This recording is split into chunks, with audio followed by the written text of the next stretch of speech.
السلام علیکم. کشمیر ڈیجیٹل کے پوڈ کاسٹ کے ساتھ میں ہوں سائمہ اشرف. آج ہمارے ساتھ شریک گفتگو جو شخصیت ہیں general secretary woman rights people's party Azad Kashmir Maria Iqbal Tarana صاحبہ. ان سے ہم کچھ چینل ایشوز اور لائن آف کنٹرول کی تازہ ترین صورتحال پر گفتگو کریں گے. جی میم، پروگرام میں آپ کو خوش آمدید. تھینک یو سو مچ سائمہ، آپ نے مجھے بلایا اور کشمیر ڈیجیٹل بہت اچھا کام کر رہا ہے. آپ بھی اس کا حصہ ہیں اور میں مبارکباد پیش کرتی ہوں آپ کو اور آپ کی ٹیم کو، جنہوں نے ایک بہت بڑا اچھا انیشیٹو اوور آل کشمیر کے لیے لیا ہے. اور Kashmir digital I'm sure کہ it will make a difference to our society. جی بالکل. میم یہ بتائیے گا جو حالیہ حالات و واقعات گزرے ہیں اس میں لائن آف کنٹرول کے جو لوگ ہیں ان کی صورتحال، ان کے جذبے، ان کی مشکلات اور کن کن چیزوں سے گزرے ہیں جو ایک میرے خیال سے عام انسان کے لیے تو بڑا مشکل ہوتا ہے، لیکن لائن آف کنٹرول پہ ذرا آپ اس پہ تفصیلی. جی، جیسے کہ ہم نے دیکھا حالیہ جو بھارت اور پاکستان کے درمیان جنگ ہوئی، اس میں جو سب سے زیادہ نقصان ہوا وہ کشمیریوں کا ہوا. لائن آف کنٹرول کے اس پار دونوں پار کے جو کشمیری ہیں وہ بہت متاثر ہوئے. میں ایکچولی کل ہی واپس آئی ہوں رات میں لیپا ویلی میں تھی، جہاں پہ مجھے مقامی لوگوں سے ملنے کا موقع ملا اور ان لوگوں سے بھی موقع ملا ملنے کا کہ جو اپنے اس دوران جنگی حالات جب شروع ہوئے تو ان کے گھر تباہ ہو گئے اور ان کو وہاں سے ڈسپلیس ہونا پڑا. پاسٹ میں دیکھیں گے جیسے کارگل ہوا تھا، تو کارگل جیسے ہی بھی اسٹارٹ ہونے لگا تھا تو بل کلنٹن صاحب نے اس وقت واجپئی صاحب، نواز شریف صاحب سب کو رابطے میں رکھا، بلکہ بلا لیا اپنے پاس. اس کے علاوہ بھی جتنی بھی ممالک ہیں جن کا کچھ انٹرسٹ تھا، اگر انٹرسٹ نہیں بھی تھا، خطے سے انٹرسٹ تھا یا دنیا کا انٹرسٹ تھا، تو ان کو پتا تھا کہ یہ عالمی قوتیں ہیں تو آمنے سامنے اور مد مقابل آ گئیں. تو اس میں صرف ان ملکوں کا نقصان نہیں ہوگا، خطے کا نقصان نہیں ہوگا، بلکہ وہ پوری ایک عالمی لپیٹ میں آئے گا. تو وہ اس دفعہ تھوڑا سا جو رویے تھے وہ بھی یہی تھا کہ چلیں جی آپ جنگ کر کے دیکھ لیں. تو یہ ایک افسوسناک تھا. میرا خیال ہے کہ سب کو اپنا کردار ادا کرنا چاہیے تھا، کیونکہ یہ انسانی جانوں کی بھی بات ہوتی ہے. جیسے مظفر آباد میں ابھی 2005 کا ارتھکویک آیا تھا، ہم تو بھی اس ٹراما سے بھی ریکور نہیں کیے نا. تو پھر اس طرح کی اگر جنگی صورتحال میں بار بار میزائل گریں گے، لوگوں کو ہر وقت اس چیز کا اندیشہ رہے گا کہ پتہ نہیں ہم یہاں پر رہیں گے نہیں. ہاں، یہ ایک سائیکولوجیکلی بھی نا ہیومن جو مائنڈ ہے اس کے اوپر بہت افیکٹ کرتی ہے. آپ ایک لانگ ٹرم ٹراما میں رہتے ہیں. اگر آپ مقبوضہ کشمیر کے لوگوں کو دیکھیں تو وہ آلریڈی پوسٹ اسٹریس ٹرامیٹک ڈس آرڈر سے گزر رہے ہیں. تو وہی ایک سیم ٹراما، اگر ان کے پاس آزادی نہیں ہے، یہاں پہ آزادی ہوگی، پر وہی نیچرل ڈیزاسٹرز کے، پھر اس کے بعد جنگی حالات کے ٹراماز. تو we are constantly living with those traumas and I think we are been also transferring that traumas from one generation to another generation. So I think it must come to an end, and it won't come to an end until and unless the governments will get involved اور اس چیز کو مد نظر رکھتے ہوئے کہ بھئی انسانی جان بہت قیمتی ہے. جی میم، یہ بتائیے گا جو پاکستان گورنمنٹ کی طرف سے جو متاثرین کو امداد فراہم کی گئی ہے، اس کو لے کر نون لیگ اور پیپل پارٹی کے درمیان بھی جو ہے نا ایک خاصی بحث مباحثہ دیکھنے کو ملا ہے، بلکہ اس پہ آپ کیا کہیں گی؟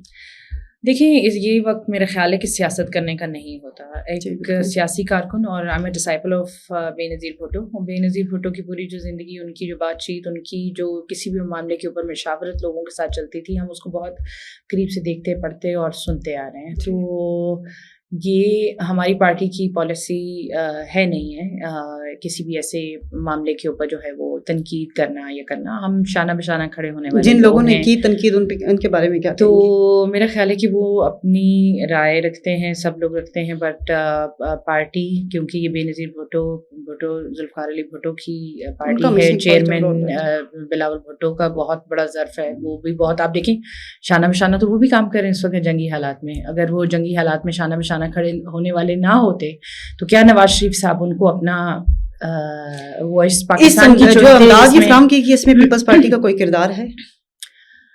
دیکھیں، یہ تو گورنمنٹ آف پاکستان کی طرف سے آئی گی. دیکھیں، گورنمنٹ آف پاکستان جو ہے نا وہ ایک ساورن کنٹری ہے، ٹھیک ہے، ہم ایک اسٹیٹ ہیں، اور جو ساورن کنٹری ہے اس کی جو اپنی ایک اسٹینڈنگ ہے، اس کا ایک پورا ایک سسٹم ہے. جب آزاد جموں اینڈ کشمیر ہم ریاست کہتے ہیں، it is also been known as a Pakistan administrative Kashmir. تو پاکستان ایڈمنسٹریٹو کشمیر کو ظاہر ہے جو سب سے پہلی کچھ بھی کسی مصیبت میں ہوں گے، جیسے آپ نے 2005 کے زلزلے میں دیکھا، ہمیں کوئی چائنا سے تو ٹرکی سے اڑ کے نہیں آ رہا تھا نا، سب سے پہلے ہمارے پاس کون پہنچا تھا؟ پاکستان پہنچا تھا. پاکستان کی گورنمنٹ نے ہیلپ کیا تھا. تو یہ ایک ایکسپیکٹڈ اور یہ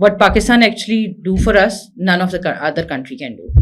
یہ کیا سمجھتی کہ اب کچھ لوگوں نے جو ہے اس امداد پہ بھی سیاست کرنے کی کوشش کی ہے؟ جنہوں نے کی ہے وہ افسوسناک بات ہے, پر میرا خیال ہے کہ اس وقت ہم اپنے لوگوں کے لیے ہمدردی, کنسرن اور ان کے مسئلے, ان کی آواز بنیں, نہ کہ ہم سیاسی پارٹیوں میں بکھر کے ہم اصلی مدعا بھول جائیں. ایکچولی جو اس وقت سب سے بڑا ہمارا مسئلہ ہے وہ مسئلہ ہی یہ ہے کہ ہم اپنے اصلی کاز سے ہمیشہ ہٹ جاتے ہیں. اگر ہم اس اصلی کاز سے نہ ہٹتے, ہر وقت اس کو اتنا کنفیوز نہ بناتے, اس کو کنٹروورشل نہ بناتے, just if we would have been focused on one cause کہ as a Kashmiri what we want and state کو کیسا ہونا چاہیے, رول ماڈل کیسا ہونا چاہیے, گورننس کیسی ہونی چاہیے, لوگوں کے لیے کیسے پالیسیز بننی چاہیے, لیجسلیشن جو لوگ کرنے کے لیے بیٹھے ہیں ان کو کیسا ہونا چاہیے. اگر ہم اس کاز سے نہ ہٹتے تو میرا نہیں خیال ہے کہ آج ہم اتنی چھوٹی باتیں جو ہے نا وہ سیاسی طور پہ کرتے کہ کسی نے کیا کیا, کسی نے کیا نہیں کیا. تو یہ چیز ہے. اچھا میم, اسی بات کو آگے بڑھاتے ہوئے, چونکہ ہمارا جو ملک ہے, ہمارا جو ریاست ہے ابھی جنگی صورتحال سے مکمل طور پر تو نہیں نکلی, ایک بڑا سانیہ دیکھا ہے انہوں نے. پھر اسی کے بعد ایک اور واقعہ ہو جاتا ہے جو جعلی ادویات کا ایک بہت بڑا اسکینڈل سامنے آتا ہے, جس کے لیے جو ہے نا ہماری حکومت نے جو ہے نا بالکل مکمل خاموشی اختیار کر رکھی ہے. کیا یہ انسانی حقوق کی خلاف ورزیوں میں نہیں آتا؟ بالکل ہے. آپ کے پاس باقاعدہ طور پہ نیشنل ڈرگز اتھارٹی کے ادارے ہیں, اور آپ کو یہ اگر جن لوگوں نے اگر اس کو بے نقاب کیا ہے تو ظاہر اس کے پیچھے وجوہات ہوں گی. گورنمنٹ کو اس کے اوپر بہت بڑا ایکشن لینا چاہیے. ہمارے سب کے پرسنل ایکچولی ایکسپیرینسز اس کے ساتھ انوالو ہیں. اگر اسلام آباد سے کہیں اور سے نکلتے ہیں, سر درد کی دوائیاں ہوتی ہیں یا بہت ساری دوائیاں ہوتی ہیں. بہت دفعہ ایسا ہوا کہ مظفر آباد آ کے مجھے خود بھی کمپلین کرنی پڑتی تھی کہ بھائی یہ کیسی دوائی تھی کہ جو کھائی ہے, اور وہ ہاں یہ پرسنل ایکسپیرینس ہے سب کے, ہم بالکل یہ ہمارے پرسنل ایکسپیرینس اور یہ آج کے نہیں ہیں, بہت سالوں سے چل رہی ہیں یہ چیزیں, اور اتنا اس کو لائٹ لیا گیا. اٹس ویری انفارچونیٹ کہ آپ لوگوں کی زندگیوں کے ساتھ کھیلنے کے لیے نہ صرف, میں آپ کو ایک بات بتاؤں کہ آج چلیں آپ نے ادویات کی تو بات شروع کی, ایک چھوٹا سا واقعہ آپ کو سناتی چلوں گی. میں کوئی 10-11 سال پہلے نیلم ویلی میں ٹریول کر رہی تھی, کچھ میرے دوست آئے تھے باہر سے ان کے ساتھ, تو ہم 2-4 جگہوں پر جہاں پر رکے تو چائے ہوتا ہے نا کہ آپ کو ہارٹ برن سی تھوڑا فیل ہوتا ہے, تو آئی واز بٹ کیوریس کہ ایسا کیا ہے کہ آپ کو کہیں اور یہ چائے پینے سے نہیں ہوا ہے. تو اتنی اچھی جگہ پہ آ کے دیسی دودھ کے نام پہ لوگ کہتے ہیں کہ ہم نے آپ کو صاف ستھرے ماحول, اور یہ میں 11 سال پہلے کی بات کر رہی ہوں. تو میں نے 11 سال پہلے یہ ایکسپیرینس کیا. میں نے ان لوگوں سے انویسٹیگیٹ کرنا شروع کیا کہ وہاں پر کس قسم کا دودھ آتا ہے. And they were very cooperative. Actually, they are very nice people. They won't lie to you کہ ہم نے یہ کیا, کیونکہ انہوں نے صاف صاف بتایا کہ یہ ڈبہ ہے اور یہ آتا ہے, ہم اس ڈبے کو خریدتے ہیں. جب آپ یقین کیجئے وہ ڈبے کا سیمپل لے کر میں واپس اپنے ساتھ آئی, نہ تو ہم نے اس کا پورے پاکستان میں کہیں, کیونکہ میں پورا پاکستان گھومتی پھرتی ہوں, میرا پورا ایک کام ہے, میرے ایک اپنا رہتا ہے, روٹین رہتی ہے, تو وہ نہ نام سنا تھا نہ دیکھا تھا, ٹھیک ہے. اور وہ آپ کی ایسی چیزیں آپ کے نیلم ویلی میں بک رہی ہیں, مطلب جہاں پہ لوگ اتنے معصوم ہیں, آپ لوگوں کو زہر پلا رہے ہیں وہاں پر. تو میں نے یہاں پر آئی اور میں نے یہاں پہ ڈپٹی کمشنر اور ان کو کمپلین کی, اینڈ باقاعدہ مجھے یہ لگا کہ ایک شہری رسپانسبل سٹیزن کے طور پر آگے یہ کیا کرتے ہیں یہ ان کا کام ہے, پر I have to register this complaint کہ ہمارے لوگ اس کے پھر وہ اس کے بعد متاثر ہو رہے ہیں. اور اس کے بعد آپ دیکھیے ان ایسی ویلیز جہاں پہ لوگ بالکل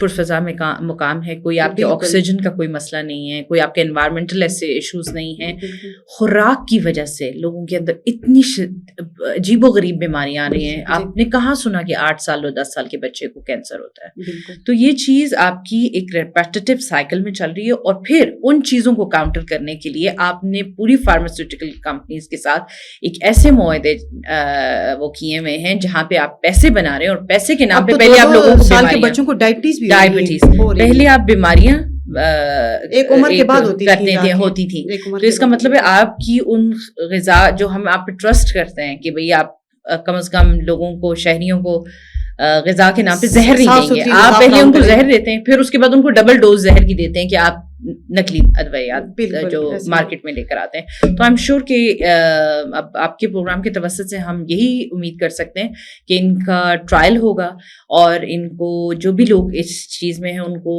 کٹہرے میں لے کر آیا اور سخت سے سخت سزا دی جائے, کیونکہ آپ انسانی جان کے ساتھ کھیلنا جو ہے وہ ایک بہت صفاقانہ فیل ہے, جو کہ میرا خیال ہے 2025 جب ہم ایک ڈیجیٹل دور میں بیٹھے ہیں, ٹیکنالوجی کی دور میں بیٹھے ہیں, گوگل, میٹا اور کون سی ایسی فیسلٹیز نہیں ہیں جو ہمارے پاس ہیں, جو ہمیں انفارمیشن مہیا کرتی ہیں, اور اس انفارمیشن کے دور میں اگر ہماری جانوں کے ساتھ کھیلا جاتا ہے زہر پلا کے اور کھلا کے, تو یہ بہت سراسر زیادتی ہے. میم وزیر اعظم صاحب نے آن ریکارڈ ایک بات کہی تھی, انہوں نے کہا تھا کہ کوئی بھی وزیر, سرکاری افسر, عام آدمی اور میڈیا پرسن کو جواب دینے کا پابند ہے, لیکن اس کے باوجود ابھی یہ جو اسکینڈل ہوا ہے اس کے حوالے سے وزیر صحت, DHO اور DG ہیلتھ کو جب اپروچ کیا گیا, ان سے جواب طلب کیا گیا, تو انہوں نے اس پہ مکمل خاموشی اختیار کیا اور اس پہ کوئی موقف اپنا دے دیا. ذرا اس پہ بھی روشنی ڈالیں.